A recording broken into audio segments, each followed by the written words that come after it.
Out of 5.7 million Soviet soldiers captured by Germany during World War II, 3.3 million died in captivity. That's a 58% death rate, worse than any other group of prisoners in the entire war. They died from starvation, exposure, disease, and deliberate murder. The Geneva Convention was supposed to protect prisoners of war, but for Soviet soldiers in German hands, those rules didn't exist. This is the story of what happened when ideology turned imprisonment into extermination. Let's go back to where it all began. When Germany invaded the Soviet Union on June 22, 1941, the scale was unprecedented. 3 million German soldiers crashed across the border in Operation Barbarossa, the largest military invasion in history. Soviet forces, caught unprepared and poorly positioned, collapsed under the assault. Within weeks, entire armies were surrounded and destroyed. By the end of 1941, over 3 million Soviet soldiers had been captured. They were marched east in columns that stretched for miles, guarded by soldiers who viewed them not as defeated enemies deserving respect, but as subhuman obstacles to be disposed of. The Geneva Convention of 1929 established rules for treating prisoners of war: food, shelter, medical care, protection from violence. Germany had signed it. But there was a problem. The Soviet Union hadn't signed the convention, which gave Nazi leadership the excuse they needed. Adolf Hitler and Heinrich Himmler made it clear: Soviet prisoners were not covered by international law. They were Bolsheviks, Slavs, Untermensch, subhuman in Nazi racial ideology. They could be worked to death, starved, or shot, and no one would be held accountable. What would you do if the rules meant to protect you simply didn't apply? The first Soviet prisoners were marched west toward Germany and occupied Poland, often covering hundreds of miles on foot. They received almost no food during these marches. Men collapsed from exhaustion and were shot where they fell. Those who tried to escape were hunted down and executed. The columns moved through villages where German soldiers and local populations watched Soviet prisoners stumble past, emaciated and desperate. In some areas, civilians threw food to the prisoners. In others, they threw stones. When the prisoners finally reached the camps, they found that survival meant entering a different kind of hell. These weren't camps designed for rehabilitation or even long-term imprisonment. They were holding pens, open fields surrounded by barbed wire with no barracks, no shelters, nothing but mud and sky. Thousands of men were crammed into spaces designed for hundreds. In one camp near Minsk, 70,000 prisoners were packed into an area that couldn't support a fraction of that number. They had no roofs over their heads. When it rained, they stood in freezing water. When winter came, they froze. The camps were run under a policy that can only be described as intentional starvation. Daily rations were set far below what a human body needs to survive. A typical prisoner received 200 to 400 calories per day, roughly the equivalent of a single slice of bread and watery soup. The human body needs at least 1,500 calories just to maintain basic functions while at rest. These men were not at rest. They were forced to work. They stood for hours in freezing temperatures, and their bodies burned through what little energy they had within days. The result was predictable. Within weeks, prisoners began dying from starvation. Within months, entire camps were filled with walking skeletons, men so weak they could barely stand. Typhus, dysentery, and tuberculosis spread unchecked. There were no medical facilities, no doctors, no treatment. Sick prisoners were left to die in the mud. Some camps didn't even have latrines. Men relieved themselves wherever they stood, and disease spread faster. In the winter of 1941 to 1942, the death rate in some camps reached over 50%. Thousands died every single day.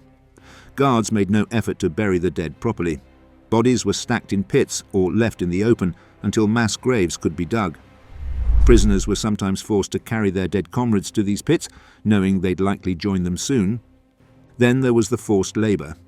Prisoners who could still stand were shipped out to work in mines, factories, and construction projects across occupied Europe. They built roads, cleared rubble, loaded trains, and worked in arms factories producing weapons for the German war machine. The work was brutal, the conditions worse than the camps. Men worked 12 to 16-hour shifts on starvation rations, collapsing at their stations and being replaced by the next prisoner in line. At the coal mines in Silesia, Soviet prisoners were sent into the deepest, most dangerous shafts. Cave-ins were common. Safety equipment didn't exist. When a tunnel collapsed, the bodies were left behind, and new prisoners took their place. Factory owners and construction companies requested Soviet prisoners specifically because they were expendable. If a prisoner died, Another replaced him at no cost. German businesses made enormous profits off this slave labor, while the prisoners themselves worked until they literally dropped dead. The ideology driving this treatment went beyond military strategy. Nazi leadership believed that Slavic peoples were racially inferior, destined to serve or be eliminated. Soviet prisoners, in their view, had no right to live unless they provided value to the Reich. Himmler explicitly stated that whether Soviet prisoners lived or died was of no interest to him, so long as Germany's labor needs were met first. This wasn't neglect, it was policy. In September 1941, the German High Command issued orders allowing guards to shoot Soviet prisoners for the slightest infractions. Talking back, moving too slowly, attempting to take extra food, any of these could result in immediate execution. Prisoners were shot for being too sick to work. They were shot for collapsing from exhaustion. In some camps, guards organized mass shootings for entertainment, selecting groups of prisoners at random and killing them in front of the others as a warning. Commissars and Jewish prisoners were treated even worse. Nazi orders specified that Soviet political officers, identified by their uniforms and insignia, were to be separated from other prisoners and executed immediately. Tens of thousands of commissars were shot within days of capture, often in front of their men.